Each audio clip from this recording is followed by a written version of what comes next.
I caught my ex-wife with my childhood friend. This was posted in another community. But after discovering Reddit a few days ago, I decided to publish my experience on another forum, since I listened to all of the advice and truly loved chatting to everyone. This is going to be a very long article. For obvious reasons, I shall not disclose anyone's name. I'm returning home after a psychologically draining 7-month ordeal. I wish I could tell you what I did, but I can't. What I can tell is that those 7 months were riddled with nightmares, horrible mental disorders, and the most heartbreaking sadness I thought I'd ever experience. What I can say is that after such a heinous event, we were mentally defeated by remorse. My colleague, whom I regarded to be my brother, pulled out his firearm and shot himself directly in front of me. After I urged him not die, he replied that he had no family, nothing to return to, and that living with this guilt would kill him. He wanted to put an end to the agony right then and there. I begged him not to, telling him that he was my brother, that I was his family, but it wasn't enough. His brains are in my face, my ears are ringing and others are pouring in. My thoughts became blank. I was unable to sleep or eat. My kids called me on Skype, and I let it ring while looking at the screen but thinking about my brother. I spent a lot of time talking to a professional. I was told to go home. Before I begin, I was taught that military women are the most dangerous snakes. They take you for granted and never let you take your gaze away from them. So I simply followed their advice and set out to prove everyone incorrect. I didn't mention when I'd arrive, but I had big vacation plans to compensate. I was warned not to tell her when I'd be returning home. I've been married to my wife for 5 years. 4 are coupled, 1 is married. A pair of twins, 2 girls, both under the age of 2 at the time I'm driven home. I see my vehicle, my lovely house, but what matters most is embracing my family after 7 months apart. When I walk in, there is no one there. There was no one in the pool when I checked. As I approach my room, I hear groaning. As I get closer, I see that my door is closed. That's my wife whining. The door is locked, but I have a door that scans mine or my wife's fingerprints. When I opened the door, I saw my wife bent over, and the other gentleman was none other than my closest buddy, the wedding's best man. I grew up with this person. I met him when I was 6 and he was 5, since the 1st grade. This was my younger brother. My thoughts became blank. The following is what I heard. He's going to die because you're going to kill him. Please stop. My wife pushed against my back, hanging onto me, weeping and terrified. All I felt was a rush of adrenaline. My heart was racing like I just ran a marathon, and my hands were shaking. I didn't realize where I was until I glanced down. What I saw was a nude lady cringing and apologizing to me, and a naked male oozing blood profusely. I start weeping since I almost murdered my sibling. I didn't intend to harm him. When I inquired whether I had injured her, she answered no. I began to out on her. Do you have any idea what I had to go through? All of those people, all this strength, and for what reason? To return home and see you with him. Nightmares, depression, hate, and paranoia for 7 months. I'm wrecking stuff while yelling at her. I punched the wall and drilled roughly 15 holes for my bed, frames, dresser, television, and door. I flipped over the bed. I pretty much wrecked the room. Neighbors phoned the police. Cops discovered me sitting in a corner, blanked out. Both were picked up by EMT and sent to the hospital. They sewed my hands. As for him, he had a fractured nose, broken arm, dislocated shoulder, and other injuries. I was deafeningly there was no rage, despair, remorse, or anything else. My wife was on her knees, pleading for pardon. I was thinking of my brother when I looked at her. I can't believe I couldn't rescue him from himself. What kind of failure am I? My karma was to return home to this lady. My children's footsteps were immediately audible to me. Daddy.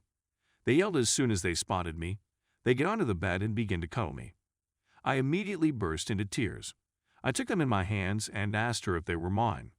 They did not resemble me from the minute they were born. I laughed it off since I've always felt I didn't look like my father, yet I still got his strange black nipple on my left breast and lighter nipple on my right chest, as well as green eyes. The females had nothing. Green eyes, but my mother-in-law has green eyes as well. I inquired whether they were mine. Tears begin to flow from both of us. She cries, "Of course they are." According to cops, he intends to seek charges. I'm similar to, what about filing charges? Well, I'll tell you what, it's all his and her fault. The officers were completely unaware. I informed them about my background and job. I informed them that I had been gone for over 8 months. Let us refer to the backstabber as, I told him that I'd known since first grade and that he'd been my best man at my wedding. This is why I don't trust any lady, the police agreed. My wife sobbed as she walked out of the room, looking down. The officers informed me that they were releasing me, that they have no idea what I'm going through. They referred to me as a hero, thanked me for my service, and wished me well. I'm not a hero. I'm just a guy who enlisted for the money and perks and couldn't rescue his buddy. That does not strike me as heroic.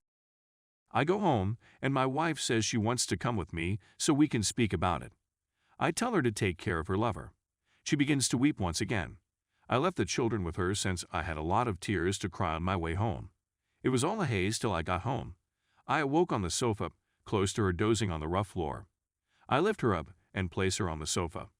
We had our DNA checked 2 weeks later, and all 3 of us completed a lie detector exam. Everything was disclosed at this point. My world was shattered into a million pieces. I was absolutely devoted to her. I adored this lady so much that it's difficult to convey, since whatever I say will be an understatement. She has cheated on me from the day we met. I never observed any indications. She just cheated with, but she still cheated. She's been taking advantage of my earnings. I have a piece of paper that said I'm not the father of my 2 small planets. That father was a jerk. Not only that, but she's pregnant once again. He was enraged by what I had done to him and spilled the beans. His words had "Activate your eyes. You've been the one earning money. You've been caring for my children while I sit back and play video games. She's been unfaithful from the beginning. Remember when we went to see The Incredible Hulk at the movies? That was in 2008. Do you recall how irritated and upset she was with you for no apparent reason? You weren't touching her, much alone talking to her or gazing at her, weren't you? That was all a ruse to get her home. She had no intention of returning home. Instead, she arrived to my residence. Remember all the presents she gave you and tricked you into thinking they were purchased out of love. Okay, it was to let your defenses down and make it easier for her to cheat. You're not my brother. You are the caretaker for my children and my source of income.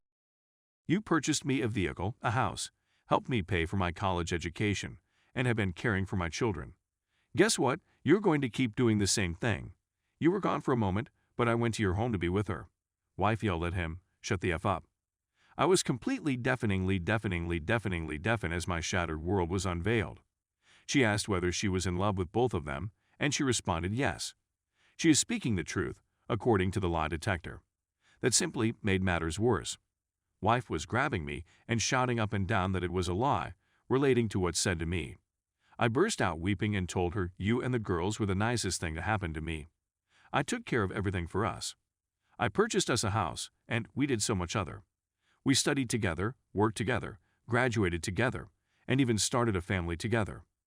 Seeing your grin was my daily aim because I love your laugh, enjoy embracing you, and simply waking up next to you was a pleasure I can't express. And now I've got a piece of paper saying those females were never mine. Another piece of paper informing me I was nothing more than a toy. She had a blank expression on her face, with nothing but tears streaming down her cheeks like a torrent. For the record, you never had a family with her. I did. You were only looking after my family for me. How can someone who has referred to me as his brother for so long be so cold to me? I have no idea. That day, I couldn't sleep. I left the house to go for a stroll. I walked for more than 13 hours. I left my phone at home, so there were no interruptions. I was discovered sobbing on a park seat. I know a guy isn't meant to weep, yet I can't eat, sleep, or stop crying. All I did was vomit and cry. I couldn't look at the females the same way again. Divorce papers were filed. She returned to New York with her parents, was unemployed, and had lost his house. His automobile was registered in my name, as was his house. Everything belonged to me. I earned 6 figures, and someone who doesn't even have a job ruined my life. I never helped anybody else again, much alone trusted anyone. I'm looking for expert assistance. I'm not going to wind up like my brother, who ended his own life when circumstances became tough. I'm a warrior who never gives up. My ex-wife sent me some derogatory SMS. A photo of them 2 kissing the twins, as well as a film of them 2, revealed some heinous things to me. She advised me that now that I had nothing, I should commit myself since I would be alone. That she was aware I wasn't the father, but what can a person like do for the kids? That I abandoned the twins and I wasn't the role model or father figure I thought I was, therefore I shouldn't have walked out on them like that. Doc warned me not to be a fool, and she didn't send me these items. That it is he who is doing it, I think it's her. It's her phone number. I left the girls because I was afraid of what I was capable of. When I awoke one morning, there was a rifle next to me. I videotaped myself, and what I saw terrified me to death. I'd stand there for a long time. I was doing nothing but standing next to my bed like a zombie. Then I'd go back to sleep after retrieving my pistol from my finger-scanning safe. Every weekend, I pay a visit to my brother's grave. This was years ago. Now, I'm a pilot with his own real estate firm who is unable to have a family because I reject every lady I meet. I will never again put my confidence in anybody. But that's just my opinion right now. I'm sure I'll have my own family one day. I'm still young, barely 33 years old. Those girls are now 9 years old, and I think about them on a daily basis. If they come to me when they're 18 years old, you can bet I'll welcome them with open arms. If you're wondering what they're doing right now, my sibling informed me he works at Best Buy. She became a nurse because she aspired to be a doctor one day. Congratulations to her.